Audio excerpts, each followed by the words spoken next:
All right, we're back here at the Underdogs, and we've been jockeying for position on who gets to speak about this next topic, but we let Peter go to town on some stats about horse racing and giant killer style, bracket breaker style. He found some interesting stuff on long shots. Peter, how's your brain? What was it like diving into a horse racing rabbit hole, and what can you share with us? Oh, well, will the results be boring? Nay, my friends, nay. Let me say this, Jordan. You know that I turned down no opportunity in normal circumstances to wear a stupid hat or drink on air. But notice, I am not wearing a bonnet. I am not drinking a mint julep. And I stayed away. Let me put it this way. The only field I have ever encountered where people go down rabbit holes the way they do with horse genetics is the Kennedy assassination. Okay. I don't know which buffs are more crazy, but here's the deal. Winning a big picture, Jordan, winning horse racing times haven't gone up all that much in like 40, 50 years. So Mm-hmm. I have a lot of questions about whether this incessant focus in the industry on breeding, people who are horse racing aficionados, they know more about mine that bird's ancestry than their own family trees, and I'm not sure that really pays off. We went looking for some basic factors that winners have in common without having to get all absorbed in that stuff.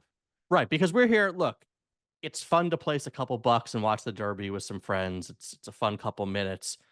There are people who, like you said, who do this for a living and are going to crazy lengths to try to predict a winner or a long shot. We're going to take a different approach, sort of the same way we check off buckets of things that upset minded college basketball teams have in common in the tournament. Peter, what's the first thing that you sort of found on the Derby that matters for either winners or long shots or both? Okay, so let's keep two big things in mind, okay? The Kentucky Derby is a huge race. It is the only American race with 20 horses in it.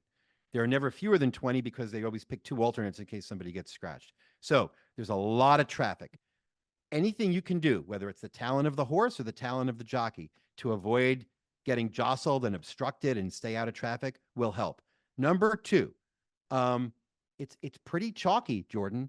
So that's Favorites, interesting, right? Because yeah, I would yeah. think a lot of horses would lead to chaos, and we always talk about how chaos is a quintessential factor in helping underdogs, but we're not seeing that in this race. Well, here's the deal.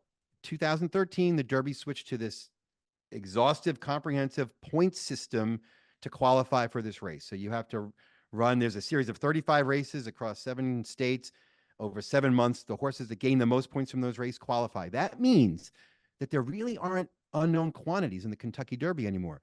The 20 great horses. And so if you're a long shot, you're a long shot for a real reason. Like you're not that good or you're not. Anyway, the point is, you can't go that far and reasonably bet a long shot. And you want to look for horses that start out in the middle of the pack, not the very inside, not the far outside, and that know how to race in traffic. So they either set the pace or they're just off the pace rather than having to turn from the outside and come in really wide and catch the leaders. Again, just like it's a little shocking, there aren't really many crazy long shots that win the Derby.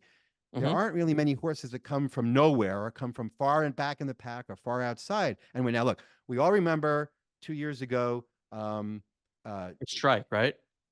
Rich Strike, 80-1 long shot came out of nowhere and won, but that is such a crazy outlier. It's like one of those basketball games we see in college where we really can't explain why there was an upset. He's just one of those things that happen.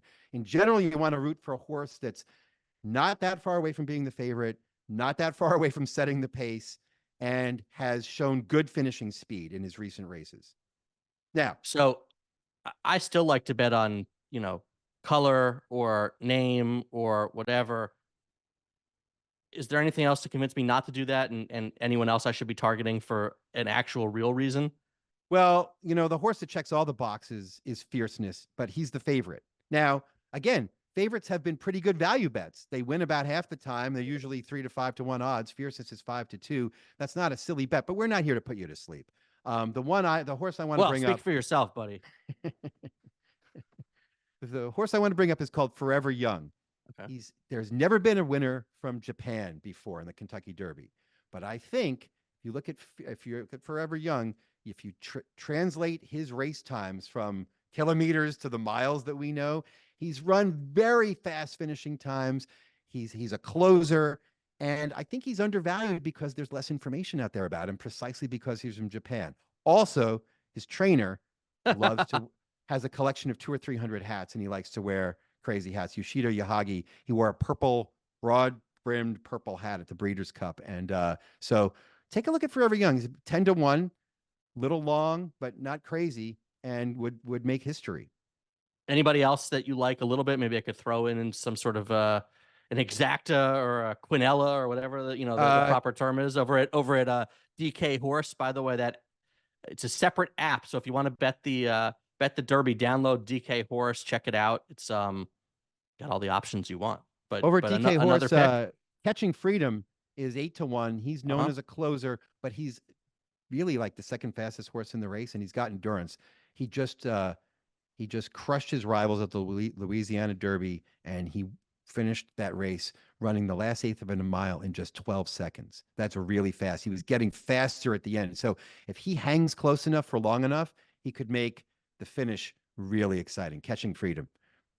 Is there anything else you found that's remotely, interesting? I saw that in the notes you shared with us, 71% of Derby winners were either bay or chestnut colored. Yeah, you can bet color. I was surprised that the percentage of people who respond to surveys saying they bet by a horse's name was only 7%. So but people still bet based on hunch or feel. But a lot of people still love the color, chestnut or bay. I personally like the white horses, but you don't see them that often anymore, Jordan. Well, I bet my money on the bobtailed nag. You can bet on the bay. What's the next line of the song? Oh, the what? Oh, the Dulong Day. Oh, I don't know. The Camptown Ladies it's been a long time for me. Any other factors at all that popped out as interesting to you, and sort of like, again, looking at trends over time? Just an omen. Post position. You don't really like to run from the inside because you get jammed. You don't like to run from the way outside because it's a longer race. Fierceness has got everything going for him, but he drew post 17. He's going to be the 17th horse. In the 150 years of the Kentucky Derby, no horse has won from gate 17. So I think 44 horses have started in gate 17. They're 0 for 44. That cracks open the window a little bit, I think. Cracks open the gate, Jordan, a little bit for an underdog. All right, so we're going to throw a little bit of a show budget on Forever Young, I think. And real quick, how do you plan to spend your Saturday afternoon in watching the Derby? Or do you have a nice little setup here, or will you be eating oats? What's going on? I was going to ask if there's a basketball game on, but that would just be rude. I will probably remember about 3 minutes before the race is on that it's on. I mean, there's 5 hours of coverage. What are they covering for 5 hours, Jordan? I'm not sure. So I'm not personally that excited, but yeah, what the hell? Oh, don't lie. Well, on that note, we're two idiots, and we hope you enjoyed our podcast. We'll see you next week.